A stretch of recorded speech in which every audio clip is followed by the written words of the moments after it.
Good.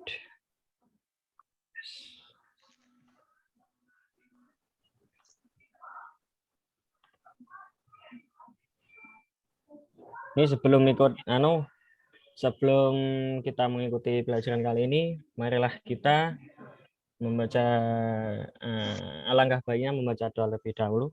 Dimohon untuk Mbak Lutfi Rizky untuk memimpin doanya, monggo.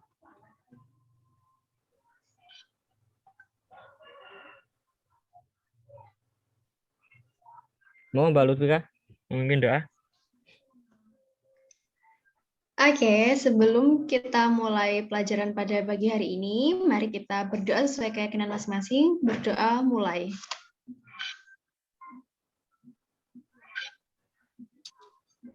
Selesai. Nah, baik. Sudah, Sir. Terima kasih. Sebelumnya gini ya, isi absen terlebih dahulu di grup WA saya sudah share linknya, link untuk pengabsenan khusus di Google Form ya. Sudah, Sir. Saya sudah ngisi presensinya. Siap.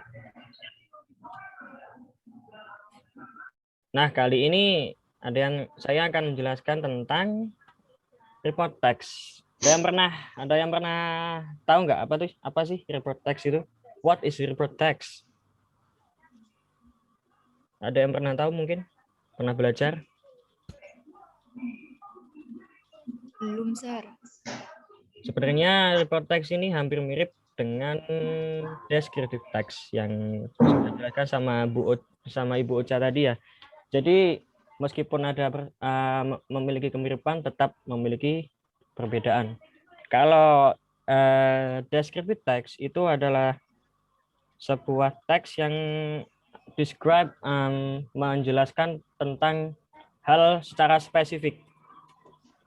Misalnya kayak my fish, misalnya my fish, my car, seperti itu. Jadi descriptive text itu menjelaskan tentang hal spesifik, yaitu ikan sayang. Jadi my fish itu kan berarti kan menjelaskan ikan yang saya punya, bukan menjelaskan ikan yang di luar sana secara umum, seperti itu. Kalau report text ini lebih ke umum, jadi menjelaskan ikan yang ada di luar itu loh. Maksudnya ikan secara umum. Bisa dipahami sampai sini? Bisa. Baik. Sekarang kita lanjut ke materinya saja ya. Nah, di sini ada beberapa hal yang harus dipahami oleh semua murid. Yang pertama adalah definisi, structure of the text, language feature, purpose of the text, example, dan exercises. Seperti itu. Definisi. Report text is a text which presents information about something as it is. It is a result of systematic observation and analysis. Jadi report text ini sebuah informasi yang menjelaskan tentang menggambarkan tentang sesuatu apa adanya. Jadi misalnya kayak apa itu? Report text ini menjelaskan tentang informasi apa adanya. Biasanya informasi ini diperoleh dari hasil dari penelitian, hasil dari observasi, seperti itu. Jadi dengan detail, menjelaskan dengan detail. Jadi konkret lah. Oke, next, lanjut. Nah, structure, kita masuk ke structure. Yang pertama adalah general classification, stating classification or general aspect of thing that will be discussed. Nah, di general classification ini, di sini berisi tentang apa sih yang dijelaskan dari teks ini. Nah, kayak apa sih yang didiskusikan tentang apa di teks ini gitu loh. Kayak apa? Biasanya general classification ini berisi tentang apa misalnya ikan itu ya, menjelaskan ikan secara umum, misalnya habitatnya gimana, makanannya apa, jenisnya apa, warnanya apa, itu. Jadi menjelaskan bukan deh, lebih ke ini ya, mohon maaf. Kalau general itu lebih ke penjelasan umum tentang spesiesnya, termasuk dalam kingdom anima apa, nama ilmiahnya apa, seperti itu. Kalau description ini giving more details of the things as part of body, habits, behavior, qualities, and etc. Dan deskripsi ini menjelaskan dengan detail topik dari itu. Misalnya topiknya harimau misalnya. Jadi ya deskripsi ini adalah isinya itu tentang penjelasan dengan secara detail dari tiger, misalnya makanannya apa, hidupnya di mana, terus warna kulitnya apa, kakinya berapa, seperti itu. Bisa dipahami? Bisa, Sir. Siap. Nah, kita langsung lanjut ke language features. Nah, yang pertama adalah using simple present tense. Using general noun, using relating verbs to describe features, using timeless present tenses to indicate usual. Nah, jadi mengapa sih? Ada yang tahu nggak alasannya kenapa di report text itu menggunakan simple present? Ada yang tahu alasannya? Tak tahu, Sir. Nggak tahu. Jadi mengapa sih report text menjelaskan tentang simple present? Nah, karena di report text ini kan menjelaskan membicarakan sesuatu secara umum, kebenaran secara umum, hasil dari observasi atau hasil dari penelitian. Makanya menggunakan simple present, bukan past ya. Itu. Nah, using general noun. General noun ini apa sih? Ada yang tahu general noun? Kata benda umum. Ya, kata benda umum. Jadi using general noun ini bukan, contohnya gini lah. Contohnya fish, bukan my fish. Nah, kalau my fish ini kan spesifik kan, berarti ikan saya. Nah, kalau yang general itu hanya fish. Nah, seperti itu. Paham? Paham. Using relating verbs to describe. Relative verbs ini seperti linking verb. Jadi to be. Jadi to be misalnya is MR itu menggunakan SMR dalam pembuatan. Using timeless present tense to indicate, menggunakan menggunakan latar waktu hari ini, atau menggunakan latar waktu dari simple present tersebut seperti usually, always, seperti itu. Bisa dipahami? Bisa. Oke, lanjut. Purpose of the text. Describe about a person, thing, or place in generally. Nah, ini purpose ini ya sudah saya jelaskan di definisi tadi ya. Jadi mendescribe atau menjelaskan, menggambarkan tentang seseorang, benda, atau tempat secara umum. Ini sudah dasarnya sudah saya jelaskan di definisi tadi. Oke, lanjut ke contoh. Nah, ini langsung ke contohnya. Saya bacakan dulu contohnya. Bentar. Blue whale. The blue whale is not only the biggest whale living today, but the blue whale is the biggest creature ever to have lived on Earth. They are mind-bogglingly gigantic, much larger than any of dinosaurs. Blue whales and the other ocean giants live their whole life in sea water. Nah, jadi blue whale ini, paus biru ini bukan hanya makhluk hidup terbesar sekarang ya, tetapi blue whale ini, paus biru ini adalah makhluk hidup terbesar di bumi. Bahkan ukurannya mengalahkan seekor dinosaurus sekalipun. Bisa dibayangkan seberapa besarnya. Blue whale dan blue whale, paus biru ini hidup di, yang jelas hidup di seawater ya, hidup di air dalam. Nah, blue whales commonly reach the colossal length of 29 meters. That roughly as long as 3 red double-decker buses parked end to end. Blue whales in the southern hemisphere are generally larger than those in the northern hemisphere, and female blues are larger than males. Nah, jadi biasanya ikan paus biru ini mempunyai rentang panjang sekitar 29 meter. Ini seperti panjangnya seperti kalian pernah lihat filmnya apa itu? Harry Potter. Nah, di film Harry Potter kan biasanya bus-busnya itu kan bus tingkat-tingkat itu ya. Nah, jadi panjangnya Blue Whale ini sekitar base itu dijajarkan menjadi 3 sepanjang itu. Panjangnya Blue Whale sangat besar sekali. Nah, Blue Whale yang di sebelah bumi bagian selatan itu biasanya lebih besar daripada di dunia utara.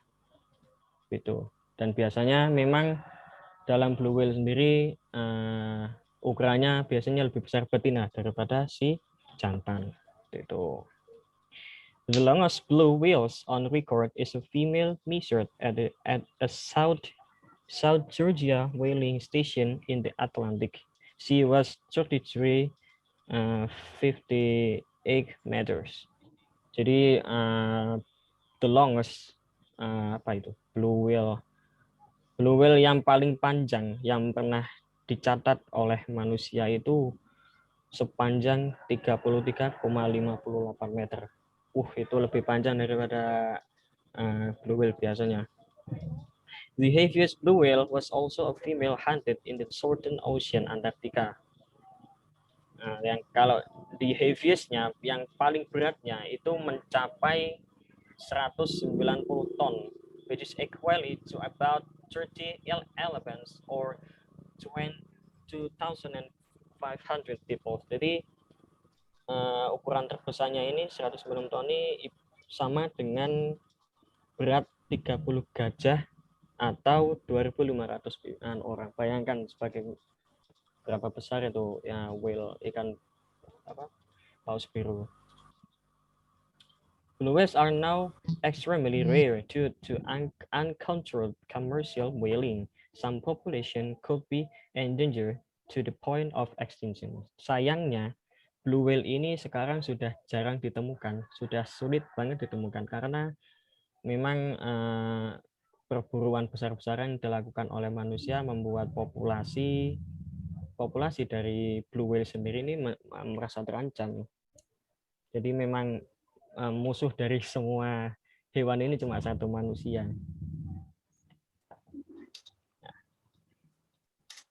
Kita masuk ke strukturnya ya. Nah ini di paragraf yang pertama ini namanya general classification, menjelaskan tentang secara umum tentang paus biru. Nah yang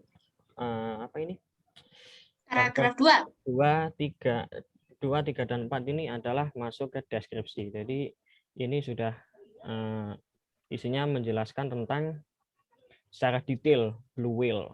Nah, seperti itu. Bisa dipahami anak-anak? Bisa, Sir. Yes, sir. Ya. Sekarang kita ke exercises. Tiger.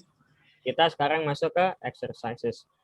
Nah, jadi kalian baca dulu selama dibaca dan dipahami ya selama 5 menit. Nanti saya tanyakan satu persatu anak-anak tentang language feature-nya, tentang tentang strukturnya saya tanya ya. Silakan dibaca. Tiger is considered.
Oh iya.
Sudah dibaca?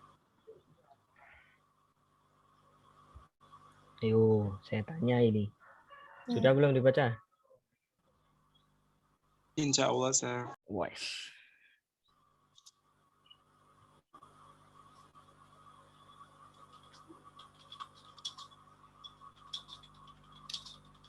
Ya, baik, saya tanya ya. Kita masuk ke structure. Mana sih yang dinamanya general? Ada yang tahu? Gimana, Sar? Yang namanya general classification, mana? Itu, Sar, paragraf pertama. Bersingkat tentang apa? Paragraf pertama itu. Penjelasan mengenai tiger is the large cat in the world. Ya, dan ini menjelaskan tiger secara umum ya. Iya. Nah, ke deskripsinya. Mana? Paragraf kedua, Sir. Menjelaskan Tentang tubuhnya tiger itu sendiri. Kakinya, ekornya. Nah, itu. paham berarti ya. Alhamdulillah.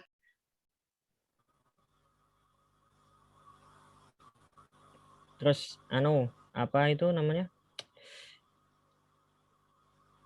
Cari general noun-nya, kata umumnya, noun umum, kata benda umumnya. Skin. Ya, skin. Ada yang lain?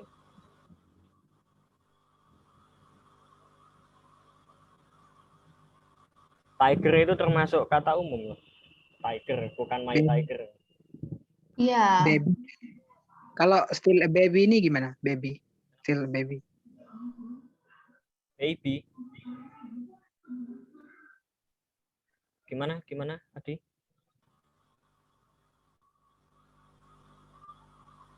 Mana wis? Apa tadi, Adi?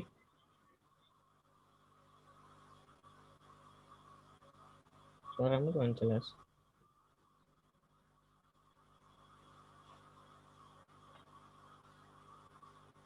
Ayo yang lain. General noun-nya apa aja?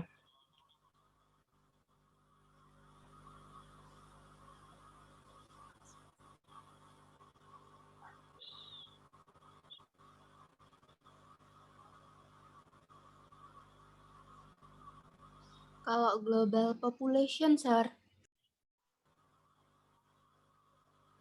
Global population. Ya, termasuk general gitu. General. Jadi intinya di general noun ini dia tidak menjelaskan secara spesifik, maksudnya tentang apa yang disusun. Jadi menjelaskan tentang hal umumnya saja. Tuh.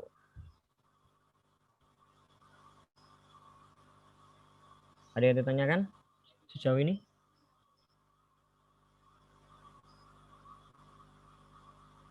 Insya Allah tidak, sir.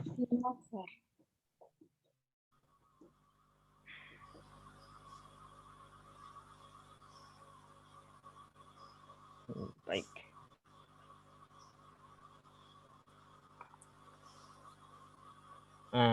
Saya kira cukup sekian ya dari saya.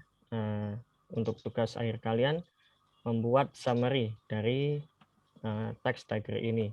Nanti diketik lewat Microsoft Word, terus dikumpulkan ke Google Form. Nanti saya kirim linknya, ya. Baik, Siap. Sir. Terima kasih atas partisipannya pada hari ini, murid-murid. Bila ada kurangnya, saya mohon maaf. Assalamualaikum warahmatullahi wabarakatuh. Waalaikumsalam warahmatullahi wabarakatuh. Waalaikumsalam. Sudah, Mom? Okay. Is it enough? Who's the next? Me, Ma'am, Farhan.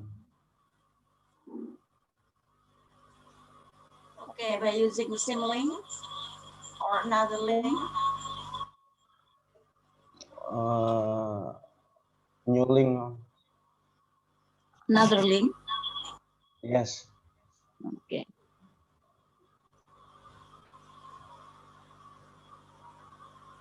How, Ma'am?